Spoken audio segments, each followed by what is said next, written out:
যে সরকার 5 মাসে কিছু করতে পারে নাই, 1.5 বছরে কতটুকু কি করতে পারবে?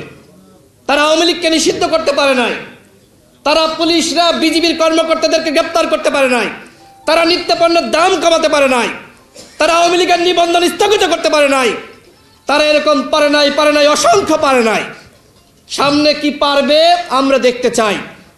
তোমরা কি শুধুমাত্র বৈষম্য বিরোধী ছাত্র আন্দোলন সরকার? আন্দোলন শুধুমাত্র বৈষম্য বিরোধী ছাত্র আন্দোলনের ওই কয়েকজন সমন্বয়ক করে নাই। এদেশের রাজনৈতিক দলগুলো, এদেশের সাধারণ মানুষ গত 14-15 বছর ধরে লড়াই করছে। সুতরাং শুধুমাত্র বৈষম্য বিরোধী ছাত্র আন্দোলন যে ধরনের ঘোষণাপত্র চাইবে, তোমরা সেই ধরনের ঘোষণাপত্র তৈরি করবা, সেইটা বাংলাদেশের জনগণ ছুঁড়ে ফেলবে। এই সরকারের 5 মাস 11 দিন অতিবাহিত হয়েছে, এখনো পর্যন্ত এই সরকারের সফলতা আমরা দেখতে পাচ্ছি না। সরকার আরো প্রায় 1.5 বছর থাকতে চায়। যে সরকার 5 মাসে কিছু করতে পারে নাই, 1.5 বছরে কতটুকু কি করতে পারবে? তারা আওয়ামী লীগকে নিষিদ্ধ করতে পারে নাই, তারা পুলিশরা বিজিবির কর্মকর্তাদেরকে গ্রেপ্তার করতে পারে নাই, তারা নিত্যপণ্যের দাম কমাতে পারে নাই, তারা আওয়ামী লীগের নিবন্ধন স্থগিত করতে পারে নাই, তারা এরকম পারে নাই অসংখ্য পারে নাই। সামনে কি পারবে আমরা দেখতে চাই। আর এই জন্যই আমরা বলছি, আপনারা দ্রুত সময়ের মধ্যে রাষ্ট্র সংস্কারের রূপরেখা হাজির করুন। জনগণকে অন্ধ করে রেখে কোন ধরনের রাষ্ট্র সংস্কার বাংলাদেশের মানুষ মানবে না। আপনার 3 মাসের প্ল্যান কি, 6 মাসের প্ল্যান কি, 1 বছরের প্ল্যান কি, আমরা সেটি জানতে চাই। আপনারা যারা সামনে আছেন, আপনারা কি জানতে চান? আমরা প্রত্যেকেই সরকারের প্ল্যান জানতে চাই। আমরাও চাই নতুন রাষ্ট্র, নতুন বন্দোবস্ত, কিন্তু নতুন রাজনৈতিক বন্দোবস্তের নামে কোনো কিংস পার্টি সরকারের পৃষ্ঠপোষকতায় গড়ে উঠবে, সেটি কিন্তু বাংলাদেশের জনগণ মানবে না। নতুন দল আসুক, আমরা তাদেরকে স্বাগত জানাই, কিন্তু সরকারের সহযোগিতায়, সরকারের সুবিধা নিয়ে আরেকটি পার্টি গঠন করবেন, এবং ওই পার্টি গঠন করার জন্য আপনাদের যত সময় লাগবে আপনারা তত সময় বলবেন গণহত্যার বিচারের আগে কোনো নির্বাচন নয়। এইটা কোনো কথা হইতে পারে? নির্বাচন নিয়মতান্ত্রিকভাবে হতে হবে। কে দল গঠন করতে পারলো কি পারলো না সেটি দেখার বিষয় সরকারের না। সরকারের যে দায়িত্ব, এদেশের জনগণ জীবন দেওয়ার মাধ্যমে, সংগ্রাম করার মাধ্যমে, রক্ত দেওয়ার মাধ্যমে যে দায়িত্ব সরকারের হাতে দিয়েছে, সেই দায়িত্ব যথাযথভাবে পালন করতে হবে। এর বাইরে আপনারা অলস সময় কাটাবেন, এক একজন উপদেষ্টা এক এক ধরনের বক্তব্য দেয়।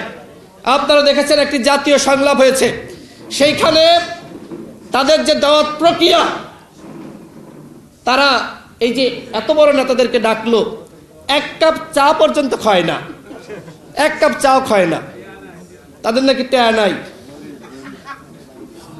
যাই হোক, তারা একটি ঘোষণাপত্র প্রকাশ করতে চায়। আপনারা দেখেছেন যে ঘোষণাপত্র, তারা একটি খসড়া ঘোষণাপত্র তৈরি করেছে। এটি ছাত্ররা এর আগে ইংরেজিতে আমাদের কাছে পাঠিয়েছিল। এরপরে দেখলাম সরকারের পক্ষ থেকে সেটির বাংলা অনুবাদ আমাদের হাতে তুলে দেওয়া হয়েছে। তাহলে সরকারে যারা আছো, তোমরা কি করলা? তোমরা এই 2 সপ্তাহে একটি ঘোষণাপত্র তৈরি করতে পারলো না? তোমরা কি শুধুমাত্র বৈষম্য বিরোধী ছাত্র আন্দোলন সরকার? আন্দোলন শুধুমাত্র বৈষম্য বিরোধী ছাত্র আন্দোলনের ওই কয়েকজন সমন্বয়ক করে নাই। এদেশের রাজনৈতিক দলগুলো, এদেশের সাধারণ মানুষ গত 14-15 বছর ধরে লড়াই করছে। সুতরাং শুধুমাত্র বৈষম্য বিরোধী ছাত্র আন্দোলন যে ধরনের ঘোষণাপত্র চাইবে, তোমরা সেই ধরনের ঘোষণাপত্র তৈরি করবা, সেইটা বাংলাদেশের জনগণ ছুঁড়ে ফেলবে। যেমনিভাবে 71-এর পরে এককভাবে একটি স্বাধীনতার চেতনা আওয়ামী লীগ তৈরি করেছিল, যে আওয়ামী লীগের একমাত্র কর্তৃত্ব শেখ হাসিনার, শেখ মুজিবের, মুক্তিযুদ্ধের একমাত্র কর্তৃত্ব শেখ হাসিনা এবং শেখ মুজিবের। ঠিক একইভাবে এই বিপ্লবের কর্তৃত্ব কেউ যদি এককভাবে নিতে চায়, সেটি কোনোভাবেই রাষ্ট্র সংস্কারের নমুনা হতে পারে না। এই যুদ্ধে, যে দ্বিতীয় যুদ্ধ হয়েছে, এই যুদ্ধে আপনারা সবাই অংশ নিয়েছেন। এই যুদ্ধের দাবিদার এককভাবে কেউ বাংলাদেশে করতে পারবে না। আমি মাননীয় প্রধান উপদেষ্টাকে ধন্যবাদ জানাই যে তিনি ছাত্রদের, কয়েকজন ছাত্র বলতে সবাই না, কয়েকজন ছাত্রের যে হঠকারী সিদ্ধান্ত, সেই সিদ্ধান্ত মেনে নেননি। গত জাতীয় সংলাপে তিনি প্রকাশ করেছেন। তিনি বলেছেন যে কয়েকজন ছাত্র আমার কাছে আসলো, তারা বলল যে এই ডকুমেন্টস আপনার পাঠ করতে হবে, শহীদ মিনারে যেতে হবে। প্রধান উপদেষ্টা বললেন যে আমি রাজনৈতিক দলগুলো এবং অন্যান্য স্টেক হোল্ডার তাদের সাথে আলাপ আলোচনা ছাড়া আমি এই ডকুমেন্ট পাঠ করতে পারবো না। এই কথা প্রধান উপদেষ্টা বলেছেন। তার মানে এখন প্রধান উপদেষ্টা সঠিক লাইনে আছেন, আমরা তাকে সমর্থন দিচ্ছি। তিনি রাষ্ট্র সংস্কার করতে চান, আমরা তাকে সহযোগিতা করব। কিন্তু অন্যান্য উপদেষ্টা যে ধরনের বক্তব্য, বিভ্রান্তিকর বক্তব্য দিচ্ছে, এক একজন এক এক রকমের কথা বলছে, এইগুলো মানা যায় না। আপনারা রাষ্ট্র সংস্কারের লক্ষ্যে এগিয়ে যান।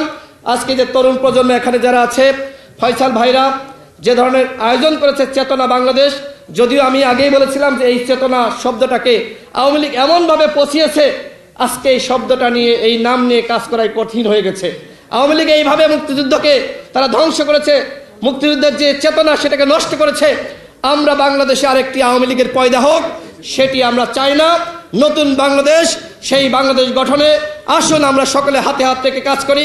ইনশাল্লাহ যে শহীদ হয়েছে, রক্ত দিয়েছে, জীবন দিয়েছে, যে স্বপ্ন দেখেছিল তারা, সেই তরুণদের সেই স্বপ্ন ইনশাল্লাহ পালন হবে।